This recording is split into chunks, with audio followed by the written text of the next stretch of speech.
자, 오늘은 한국 최초의 국가 고조선 이야기로 한번 들어가 볼까 하는데요. 바로 그 유명한 단군 신화죠. 곰과 호랑이가 어떻게 나라를 세웠는지 그 흥미진진한 이야기 속으로 지금 바로 떠나보겠습니다. 이 이야기는 아주 흥미로운 질문 하나에서 시작해요.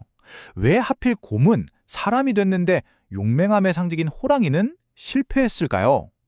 이 고대 왕국, 고조선의 이야기 속에 바로 그 탑이 숨어 있습니다. 네, 이야기의 첫 장을 한번 열어볼게요. 모든 건 말이죠.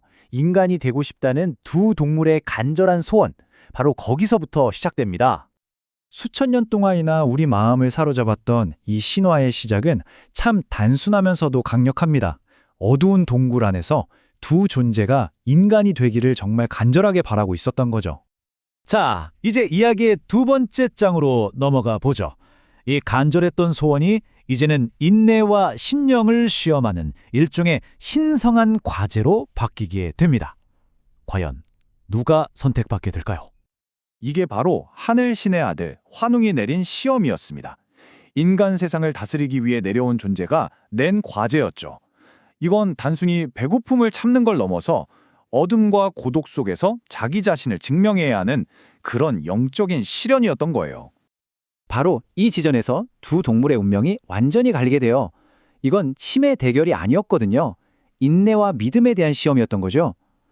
곰은 정말 묵묵하게 그 고통을 견뎌냈지만 조급했던 호랑이는 결국 참지 못하고 동굴 밖으로 뛰쳐나가버리고 맙니다. 자, 이제부터가 이 이야기의 정말 흥미로운 부분입니다. 이 신화가 그냥 옛날 이야기가 아니라 사실은 아주 깊은 역사적인 비유를 담고 있다는 점이죠. 이 질문을 던지는 순간 우리는 이 이야기를 완전히 새로운 시각으로 보게 됩니다. 어쩌면 이건 동물에 대한 이야기가 아니라 바로 사람들에 대한 이야기일지도 모른다는 거죠. 첫 번째 상징이 바로 여기서 드러납니다. 인내심이 강했던 곰은요, 땅에 정착해서 농사를 짓던 부족을 대표하는 거예요. 자연의 순리를 따르면서 묵묵히 때를 기다리던 그런 사람들이었죠. 그리고 두 번째 상징, 참을성이 없었던 호랑이는 아마도 사냥을 하면서 계속 이동하던 훨씬 더 역동적이고 힘을 중요하게 생각했던 경쟁 부족을 상징했을 가능성이 큽니다. 그러니까 이 신화의 진짜 핵심은 이게 아닌가 싶어요. 이건 그냥 동물 이야기가 아니라는 거죠. 환웅으로 대표되는 하늘을 숭배하는 이주민 세력과 곰으로 대표되는 땅을 숭배하던 토착 세력이 만나서 어떻게 하나의 새로운 사회를 만들어 나갔는가, 그 과정을 담고 있는 거대한 비유인 셈입니다. 그리고 이 상징적인 결합은 신화 속에서만 머무는 게 아니라 마침내 문자 그대로 한 국가의 탄생으로 이어집니다. 그게 바로 고조선이죠. 이 세 단계의 과정을 보면 하늘과 땅, 그리고 인간인 건국자가 어떻게 연결되는지 아주 명확하게 보입니다. 신성한 혈통과 땅의 기운이 만나서 한 나라의 시조가 탄생한 거죠. 자, 그럼 이제 신화의 세계에서 현실의 세계로 한번 넘어와 볼까요?